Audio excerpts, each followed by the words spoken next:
Happy New Year, everyone. We recently got snow in Texas last night, so that was cool. It wasn't much, just a little flurry. To start off, I want to reflect back on how last year was. To me, it was bittersweet. I got a promotion within my company, but then I lost my mom, who had been suffering from cancer for a long time. But such is the ebb and flow of life, much like a roller coaster ride. The most we can do is work on what we can control. Put ourselves in the best possible situation to succeed or minimize a disaster. Well, I hope y'all are having a great one so far. Let me know if y'all have any New Year's resolutions in the comments below.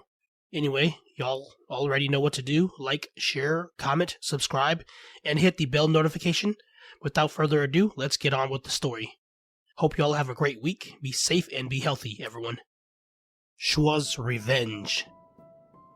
B was a 50-year-old traditional Hmong man who was uneducated and worked factory jobs. He was in his second marriage with his wife Go, of 15 years. His previous marriage ended in a divorce due to infidelity. The man claimed his ex-wife had been unfaithful to him. However, in the community where he used to live, there were rumors of the man having a child with another woman during that time. Supposedly, he moved away to marry Go instead of the other woman because she was educated and had money and status. Just a few years after marrying Go, she found out the man had been secretly interacting with a woman he met online. She was about to leave him until he got on his knees and begged for her not to. Ever since then, she'd felt really insecure and always watched and controlled everything he did. B was an extrovert, and as such he loved frequenting social events. The only other thing he enjoyed just as much as tending to his fighting chickens. He usually spent a lot of his weekends with his buddies at fights, or was at a traditional Hmong funeral accompanied by Go, though not because she wanted to. B would attend these funerals regardless if the deceased were related to him or not. Occasionally his wife had to take business trips and forbade him from going without her, but B never listened. One weekend, while Go was out of town, B went to a funeral without her. He stayed there for as long as he wanted, hanging out with his friends and drinking late into the night. B also met an attractive woman named Shoua, who was 10 years younger than him. After talking with her for a bit, the man felt they made a good connection, so he got her number. A few days afterward, B called Shoua when his wife was still at work, but only managed to get a busy signal. The man hung up, then called again and again, but he couldn't get through. Confused, he double-checked the number. He was positive it was correct, so he called for a third time, and again he got the same result. Disappointed, he decided to give up when his phone rang. He looked at the caller ID, and sure enough, it was the number he'd been trying to call. The man answered without a second thought. "Hello, who's this?" B asked. There was no reply, only silence. The man asked again. Nothing. Then B said, "If you don't answer, then I'm hanging up." "I miss you," said a female voice. "Shoua, is that you?" B asked. "How come you didn't say anything?" She giggled. Something seemed off about her responses. She didn't answer any of his questions, but just kept telling the man what she thought he wanted to hear. B told Shoua about how beautiful she was, and that he couldn't stop thinking about her since they met, and that he wanted to see her again. After the woman gave him her address, he bid her goodbye and hung up. The next day, while still in the parking lot of his workplace, B decided he was going to see Shoua. He entered her address on his phone to look up the directions, and was routed to a cemetery. This can't be right, the man thought as he double-checked the address. It was indeed correct. Thinking maybe she gave him the wrong one, B called Shoua, and like the day before, he again got a busy signal. Unsure of what to do next, he drove home.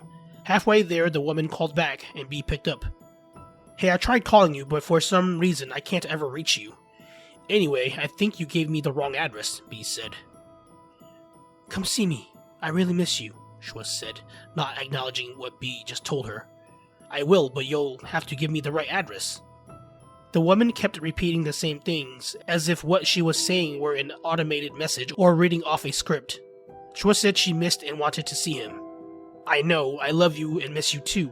I really want to see you. I need the correct address," B said, his words betraying his lustful desires for her. She giggled and gave him the address he'd already written down. The woman then repeated more or less the words she said previously about needing the man to come see her. "If you think this is some sort of joke, then forget it," B said in frustration. The woman began crying after that. B tried calming her down, but it was like talking to a wall as things got worse. She started wailing uncontrollably.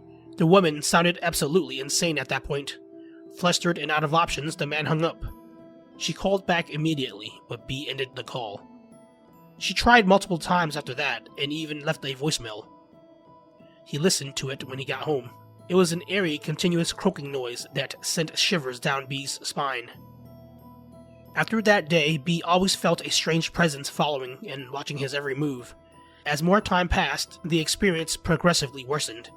Soon he started seeing a lurking shadow from the corner of his eyes wherever he went. He couldn't go to the bathroom alone at work and needed to be in the same room as Go when she was home.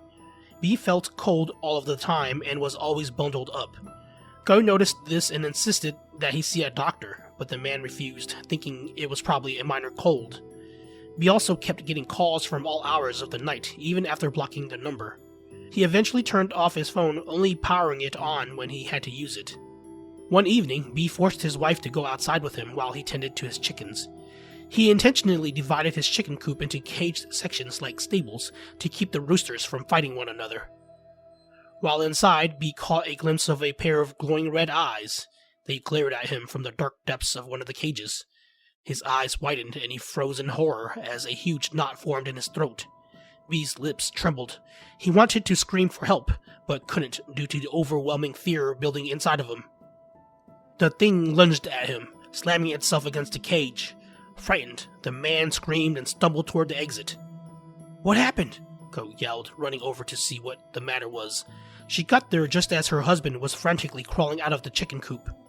There's something inside," B cried, his face as pale as a ghost.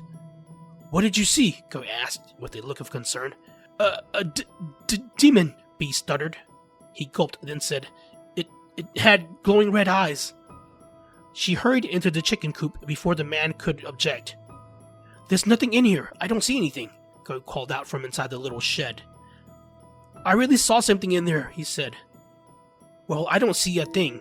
You need to hurry up and take care of your chickens. I can't stay out here all night with you. There are things to be done," Go said, annoyed. B begged Go to help tend to the chickens. When she refused, they got into a fight. After some back and forth, she finally gave in. That night, B dreamt he was back in Laos. He was in the forest hunting small game with his crossbow when he heard crying from somewhere close by. Following the sound, he came upon a woman crouching by a creek with her back to him. "Are you okay, sister?" B called out. The woman didn't reply and continued sobbing. B moved in closer, calling out to her again, but she still didn't respond. He got in even closer until he was directly behind her. "Sister, why are you crying?" he asked, putting a hand on her shoulder. The woman spun around, and B regretted his decision at once, for it wasn't any woman he knew, but an undead corpse with pale gray skin. Black veins crawled throughout the edges of her face and limbs. The thing pounced on B, pinning him down with its supernatural strength. Its menacing white eyes locked on B as it pressed its cold dead hands against his face. The pain was unbearable, surging from his face to the rest of his body. It was like thousands of needles repeatedly sticking into every pore on his body as the black infection spread from the undead woman onto himself. His eyes rolled back into his head and his vision went dark. For the next few weeks, Go noticed her husband's behavior gradually becoming stranger by the day. The man eventually stopped going to work and would wander around the house, mumbling to himself. He hardly acknowledged her whenever she made an effort to communicate with him. It was so bad that Go had to take time off work to look after B. One night, she woke up to her husband talking on the phone. When she asked who he was speaking to, the man didn't reply, and only continued mumbling into the phone. Frustrated, she snatched his phone and saw that it wasn't even on. His odd behavior went on like that for some time, and it started to scare the woman. She even had her siblings sleep over since she didn't want to be alone with B. Suspecting maybe something otherworldly was going on, Go decided to consult with her in-laws. They lived almost an hour away at a farm, but Go decided perhaps it was best to show them how bad B's condition had gotten. When they showed up at the farm, the couple were rudely greeted by the family dog, Bass. Before they even got out of the car, Bass rushed over to the passenger side where B was sitting and started growling and barking viciously at him. The dog had never displayed such aggressive behavior toward any of them since the family had him. Frightened, Go called her in-laws to restrain the dog. They spent the night there, and Bass barked all night. Go was referred to a family friend who was a shaman by her in-laws. Wasting no time, she contacted the shaman the following day. After communicating with his guides, the shaman told Go her husband has been possessed by a vengeful spirit. He added that things could get much worse if an exorcism wasn't performed. With the help of her in-laws, Go eventually had the ritual done. The shaman even tied a red protection string on him. It seemed to help, and B regained his senses for a time, but the hauntings continued. He kept seeing the spirit lurking around and was afflicted with terrifying episodes of sleep paralysis, almost nightly. Sometimes B would revert back to mumbling to himself. Go caught him waking up in the middle of the night and roaming around the house, talking to himself. Occasionally, she could understand a name or a few phrases in her husband's incoherent ramblings. More than once, the man acted out as if he and a lover were spending time together in some faraway land somewhere. One moment he was working the fields, and the next he was pointing at a corner of the room, referring to a mountain in the distance. The shaman performed all sorts of other rituals, changing his name and had the couples stay at different houses amongst their loved ones, temporarily, but nothing seemed to help. B kept getting worse. He hardly ate and was getting thinner.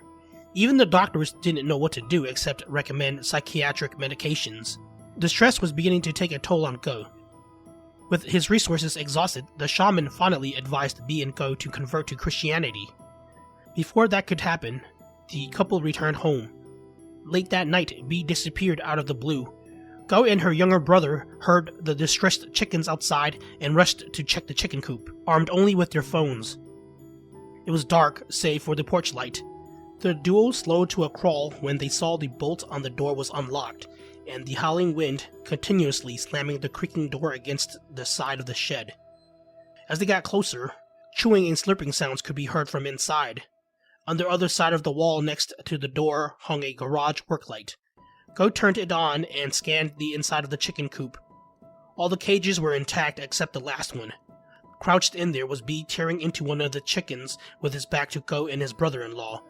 There were feathers and blood all over the floor and on the sides of the cage. B, what are you doing? Go stammered. The man slowly turned toward them, though not because he recognized his name or his wife's voice. It was merely through raw instinct. Cradled in his hands was his favorite bird, swelled in blood with its chest ripped wide open and its limp neck dangling off to one side. B had blood smeared all over his cheeks, with streaks of red down his neck and soaked up by his t-shirt. The horrifying vision would haunt them for the rest of their lives. The man snarled and glared menacingly at them with the whites of his eyes. Terrified, Go and her brother ran back into the house, locking the door behind them. She called the shaman, telling him that it was an emergency and for him to come right away. However, when he got there, B was gone. A few days later, the police found B's body hanging off a noose on a tree inside a cemetery. None of B's friends recall anything suspicious when asked. Further investigation concluded B tried to reach someone through a number that was no longer in service. Police didn't find any return calls from that number or voicemails. During B's funeral, his family hired Kyo, a man renowned for his skills with the King instrument. The man's family just moved to the United States a couple years ago. Kyo was a traditional man in his mid-30s, married with 4 children. He was tall, charming, and handsome. He often flirted with other women to validate that he still had what it took to draw them to him. On his break, he met a lovely woman. "Your skills with the King are impeccable. I've never seen anyone like it," she said. "Thank you, it's really nothing special," he said. "My father was a great teacher." "My name is Kyo. What is your name, and how are you related to the family?" "My name is Shoua, and you could say I'm a friend of the family." The woman smiled.